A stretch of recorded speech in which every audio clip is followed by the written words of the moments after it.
Perfect, perfect, perfect, perfect.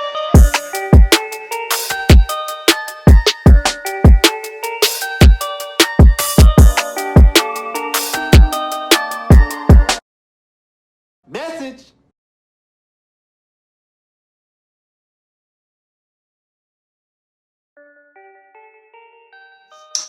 Right, everyone, Matt here.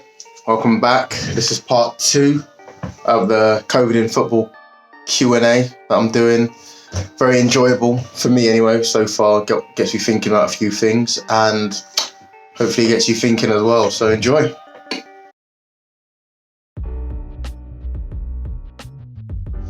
Right, got a good question here. The question is, could football have been better prepared for this COVID-19 situation?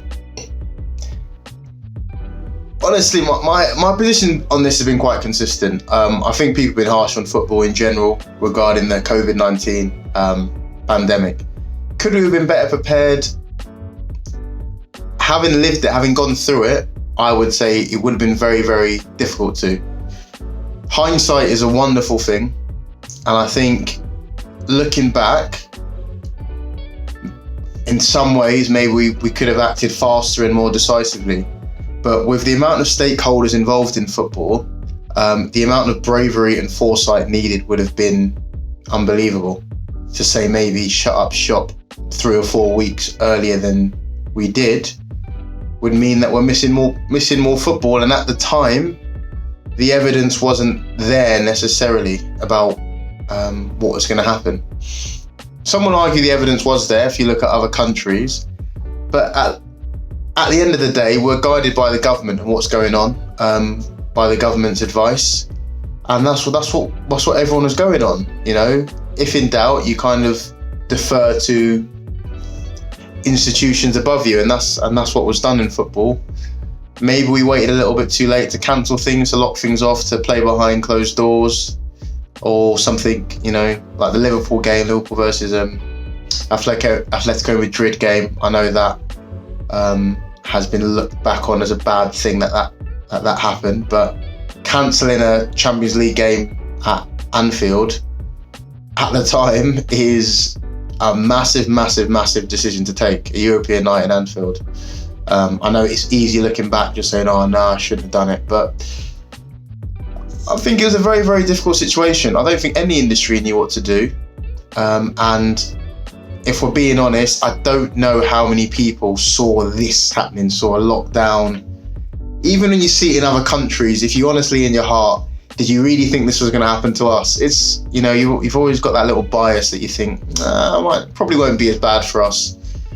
And that's what we worked with. We worked on the notion that we will keep going until we are advised not to. That's what was done in football, and although it's not perfect and you can always look back and say, oh, should have done this, should have done that, at the time it was a reasonable approach, I feel. Genuinely, my heart is open to opinions and suggestions about what could have been done differently from a practical point of view. But yeah, I don't think there's much we could have done at that moment in time. The situation was literally changing daily, as it continues to change daily. Now, over a month down the line. So that's where we are.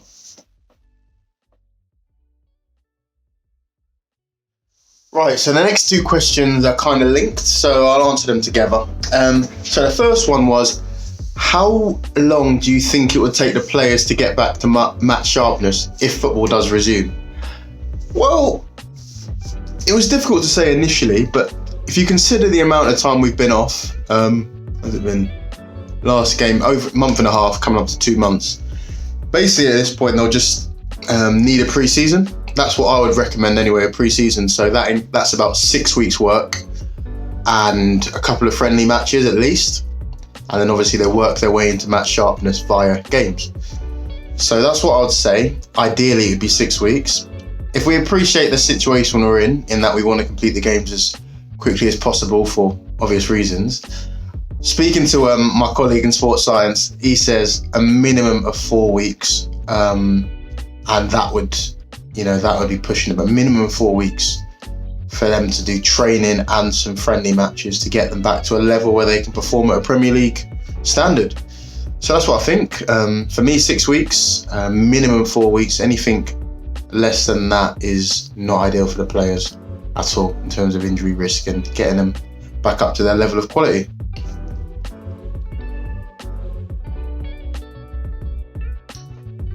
The question after, which is linked to it, is: are the players benefiting from rest or suffering from rust as a result of this timeout? The answer is definitely suffering from rust. I think maybe if it was a week or two, they'd probably benefit from a little bit of rest and rejuvenation. But at this point, you've got to think of it, right? Some of these players, this has probably been the longest they've been without football, maybe since they were about 6, 7, 8 years old, surely by about 11 or 12 years old. They're playing football all throughout the season, probably in the summers, when they're young, obviously still playing in the summers. And even as a professional, they get a couple of months off. Normally the second part of that time off in the summer, they're starting to do a little bit of work. So this is the longest they've been made to sit down and not really have high level athletic activity maybe in their careers, maybe in their lives. So it's most certainly suffering from rust. Another interesting thing to remember is that actually the amount of exercise you do can, up to a point, protect you from injury. So some people think, you need to rest in order to, keep yourself fresh, but you need the body exposed to a certain amount of load so it can adapt itself and be strong enough to be ready for a football game. And unfortunately, there's nothing we can prescribe the players at home that can even come close to replicating even a proper Premier League training session, let alone a match. So they're really suffering from rust, more so than a normal pre-season or a normal off-season, shall I say. But very good question. If you think about it, right, for me, the thing that I'm worried about is, firstly, they're off a forced period of rest for longer than they might have ever had. They then come back and they're under pressure to restart the season quickly. So instead of getting a nice prolonged pre-season, work their way into it, a couple of friendlies, X, Y, and Z, they're sort of pushed to train and get back to a level that they need to be in 3 to 4 weeks. So that takes them from down here, all of a sudden their load spiked. Then, in a rush to complete the season, the fixtures might be congested. So they've gone from nothing to training really hard to get themselves fitness levels to do a match. Then they've got multiple matches, more than they might be accustomed to. All of that basically is the recipe for musculoskeletal injury, which obviously for me is not. Rust. The way it's shaping up at the moment, it's like, you remember the Powerpuff Girls? I know, Sugar. Guilty. Remember the sugar, spice, everything nice, chemical X. That's load, too much rest, too many fixtures, injury. That's why I see it. So the answer is rust, suffering from rust.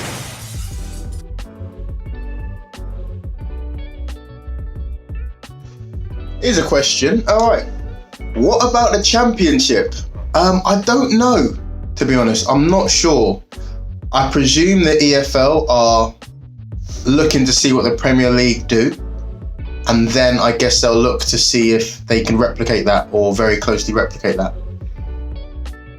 So we'll see. Having said that, we can't have a situation where it's one standard of health and safety for the Premier League and then the other leagues are left to fend for themselves. That's one thing I don't think would be the right thing to do. So I think they will have to make sure whatever provisions they do for the Football League are at the standard or very close to the standard of whatever the Premier League's planning. And if that can't be attained, then possibly they might be unable to continue. As I said, it's just my personal opinion. It's not an inside scoop or anything, so don't hold my feet to the fire, but it's just how I've reasoned it.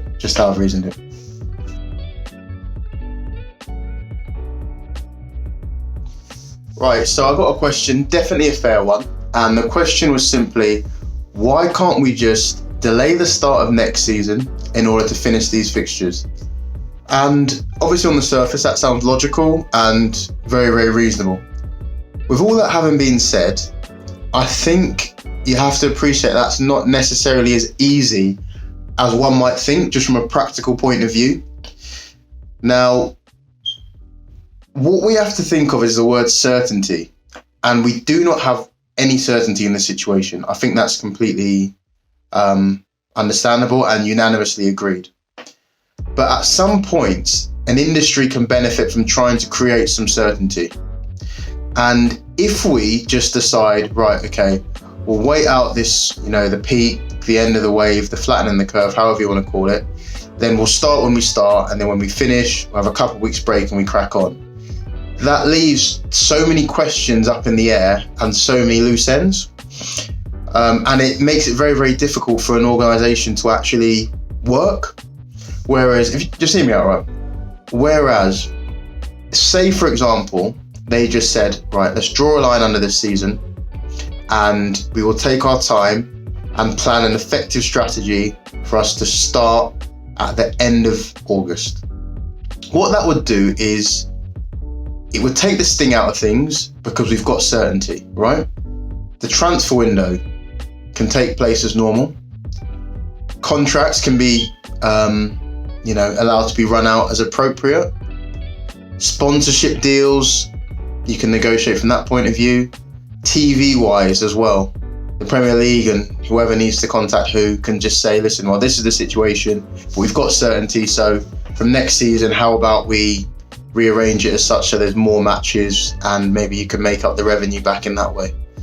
Clubs that have debts and payments they need to make, they can go to those people and say, right, okay, this is the new plan. We've got a nice, secure plan that we're going to work around and plan towards. And it makes the whole situation a lot more manageable and bearable. Of course, it means we lose last season, and that wouldn't be ideal for anyone, certain clubs in particular. But I just think, personally, again, it's just my individual point of view, I think that the importance of certainty has been lost, and thinking it from a practical standpoint, by doing that, by creating some sort of artificial certainty, it would just allow the industry that is football to run better going forward. But yeah, we'll see. Other little things you got to bear in mind, things such as the rest for players. I know they're not playing at the moment, but I mean a genuine rest in that they're not in the training cycle. If we have a situation where they've come back, so end of last June, done pre-season, done a season's been cut short in March, so they've been training at home all the way through until, say, mid-June, and they play again, then maybe a week off, and then have to restart the season, do the whole season, and then if you're an international, you're going straight into the Euros, potentially the Olympics, and then right through, and then to the end of next season. They could potentially be playing or in their training cycle for 2 years straight plus, and that's not good for the players physically and mentally, and it's absolutely horrendous for the staff. Obviously, I'm talking selfishly, but it's horrendous for the staff that have to be there constantly to support the players. So I think in terms of having the delineation between seasons, having that physical and cognitive rest, I think that's something that's overlooked also. Other little things you got to bear in mind, things such as the rest for players. I know they're not playing at the moment, but I mean a genuine rest in that they're not in the training cycle. If we have a situation where they've come back, so end of last June, done pre-season, done a season's been cut short in March, so they've been training at home all the way through until, say, mid-June, and they play again, then maybe a week off, and then have to restart the season, do the whole season, and then if you're an international, you're going straight into the Euros, potentially the Olympics, and then right through, and then to the end of next season. They could potentially be playing or in their training cycle for 2 years straight plus, and that's not good for the players physically and mentally, and it's absolutely horrendous for the staff. Obviously, I'm talking selfishly, but it's horrendous for the staff that have to be there constantly to support the players.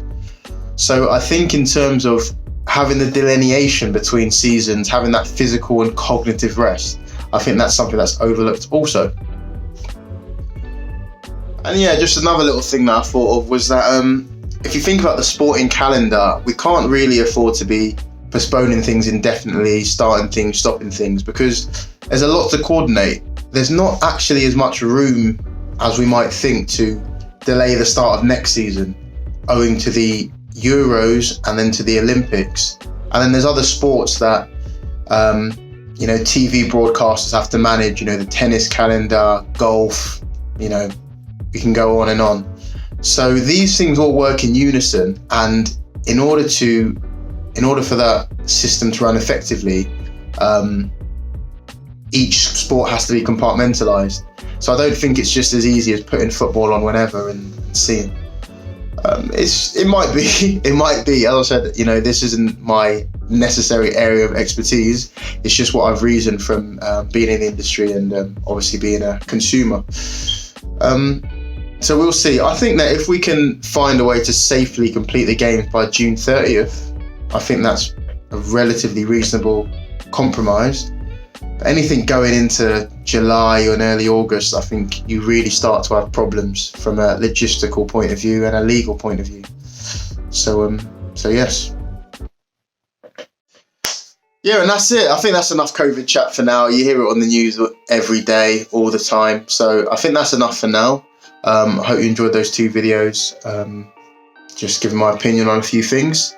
Definitely going to be another COVID video eventually, just about how I think football might learn from and evolve as a result of this whole crisis as a whole. And I hope you'll be tuning into those too. But other than that, just take care and enjoy. Send in any questions, any comments, any feedback. I'm very new to all this, so I'm happy to hear any feedback you guys might have, constructive feedback. I know what the internet's like, but yeah, enjoy.